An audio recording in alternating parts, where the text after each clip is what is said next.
Hello dear student, কেমন আছো? I hope প্রত্যেকে শুধু ভালো নয়, ভীষণ ভালো আছো। স্ক্রিনের উপর একটা প্রশ্ন দেখা যাচ্ছে, প্রশ্নটা আমরা মন দিয়ে পড়বো, বুঝবো, তারপর অঙ্কটা করবো। ওকে, কি বলেছে দেখো, একটি সংখ্যাকে প্রথমে 12% বাড়িয়ে পরে 12% হ্রাস করা হলো, মোটের ওপর সংখ্যাটি কত হ্রাস পাবে? চলো প্রথমে আমরা একটা কাজ করছি, সংখ্যাটা আমি এক্স ধরছি, ঠিক আছে। তারপর এক্স এর সঙ্গে আমি 12% বৃদ্ধি করছি, তার মানে এক্স প্লাস এক্স এর 12% করলাম, তাহলে সংখ্যাটা কত হলো? এক্স প্লাস এক্স ইন্টু 12 আপন 100। আরেকটু যদি ক্যালকুলেশন করি, যোগ করি ভগ্নাংশের, সো কি পাবো? 112 এক্স আপন 100। তাহলে এখানে কি করেছি আমি? ফার্স্ট স্টেপে 12% আপ করেছি, বাড়িয়েছি। এরপর আমি কি করব? 12% কমাবো। আচ্ছা, বাই দ্য ওয়ে, এখানটা একটু ক্যালকুলেশন করে নিলে আমার মনে হয় অঙ্কটা সুবিধা হবে। কি সুবিধা? যদি কাটাকাটি করি তাহলে দেখতে পাবো এখানটা 2 দিয়ে যদি কাটি 50, আর এখানটা 2 দিয়ে কাটলে 5 দুগুণে 10, 6 দুগুণে 12, 56। তাহলে 56 এক্স বাই 50। আরেকটু যদি ক্যালকুলেশন করি, এখানটা 25 হবে, আর এখানে 28 দুগুণে 56, তাহলে কত হবে? 28 এক্স বাই 25। এবার এই 28 এক্স বাই 25 এটাকে আমি 12% ডাউন করব, কমাবো। তাহলে কত হবে? ছিল 28 এক্স বাই 25, হ্যাঁ, তা থেকে বিয়োগ করছি কতটা? 28 এক্স বাই 25 এর বলতে মাল্টিপল ছিল কতটা? 12%, 12 বাই 100।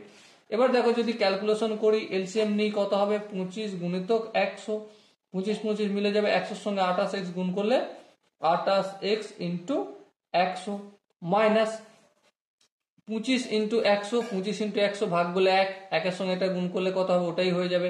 তাহলে 28 এক্স ইন্টু 12। এবার কি করব? সিম্পলি দেখো, এখানে নিচে যেমন 25 ইন্টু 100 আছে তেমন থাকলো, এখানে 28 এক্স কমন নেবো, কমন নিলাম। ব্র্যাকেটে কি 100 মাইনাস 12, তাহলে 100 মাইনাস 12। আরেকটু যদি ক্যালকুলেশন করে যাই, এই 28 এক্স ইন্টু 12, 100 থেকে 12 বিয়োগ করলে কত হয়? 88। আর এখানে 25 ইন্টু 100 যেমন আছে তেমন থাকলো। তাহলে বর্তমানে আমরা এই সংখ্যাটা পেয়েছি। এবার আমাকে বলো কতটা কমেছে। আমরা যদি নিউমেরিক্যাল ভ্যালুতে যাই তাহলে কি হবে? সিম্পল একটা কাজ করব। কাজটা কি? এক্স থেকে বিয়োগ করে দেবো এটা, কারণ বর্তমানে প্রথমে 12% বাড়িয়ে এটা পেয়েছিলাম, হ্যাঁ, তারপর 12% কমিয়ে এটা পেয়েছি। তাহলে পূর্বে যতটা ছিল এক্স এর থেকে কতটা কমেছে, সেটার জন্য আমি সিম্পলি এক্স থেকে বিয়োগ করব। তাহলে চলো বিয়োগ করো। দেখো, এখানে বিয়োগ করার আগে একটু কাজ করব, এই সংখ্যাটা একটু কাটাকাটি করে নেব। কাটাকাটি যদি করি, 4 দিয়ে কাটলে 4 22 88, আর 4 25 100, মিটে গেল? হ্যাঁ, মিটলো। নিচে 25 কে 25 দিয়ে গুণ করলে 625 হয়, ঠিক আছে। কিন্তু 28 এক্স কে 22 দিয়ে গুণ করলে 8 দুগুণে 16, 6 হায় থাকে। 28 করেই নেই, দরকার নেই।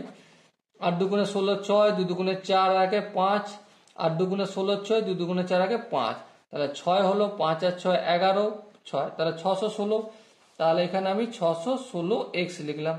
তাহলে এক্স মাইনাস 616 এক্স আপন 625। তাহলে কতটা কমেছে? এতটা কমেছে। এতটা বলতে সেটা ক্যালকুলেশন যদি করি, 625, আর 625 এর সঙ্গে এক্স গুণ করলে 625 এক্স মাইনাস, আরে 616 এক্স।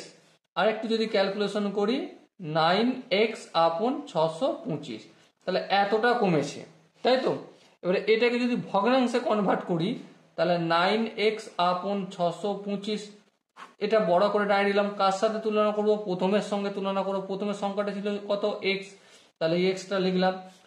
আরেকটু যদি ক্যালকুলেশন করি, 9 এক্স আপন 625, আর এই যে বড় করে ভাগ চিহ্ন, তুলনার চিহ্ন, এটাকে আমি গুণ চিহ্ন করতে পারি, হ্যাঁ করতে পারি। ভাগ ছিল, গুণ করেছি, তাহলে এখানে এক্স, এক্স এর নিচে কিছু নেই মানে 1, তাহলে এক্স বাই 1 ছিল, হয়ে যাবে আমাদের 1 বাই এক্স।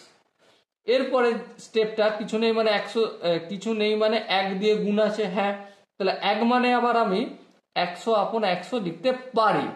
তাহলে এই এক্স কেটে যাবে, হ্যাঁ। এবার দেখো, 25 দিয়ে যদি গুণ করি, 25 25-এ 625, আর এখানে 4 25-এ 6, সো কি পেলাম আমি? 4 9 36 বাই 25, আর এই 100টার পরিবর্তে আমি পার্সেন্টেজ চিহ্ন লিখলাম। বলো কারো আপত্তি আছে? আই হোপ কারো আপত্তি থাকার কথা নয়। সো এটাই হবে আমাদের আনসার। ওকে, আই হোপ এই কোশ্চেনের কনসেপ্টটা প্রত্যেকের বোঝা গেছে। যদি কোনো জায়গায় বুঝতে অসুবিধা থাকে, কনফিউশন থাকে, তো কি করতে হবে, কমেন্টে অবশ্যই জানাতে হবে। আর দেখা হচ্ছে নেক্সট ভিডিওতে। ততক্ষণ পর্যন্ত ভালো থেকো, সুস্থ থেকো এবং জয় হিন্দ।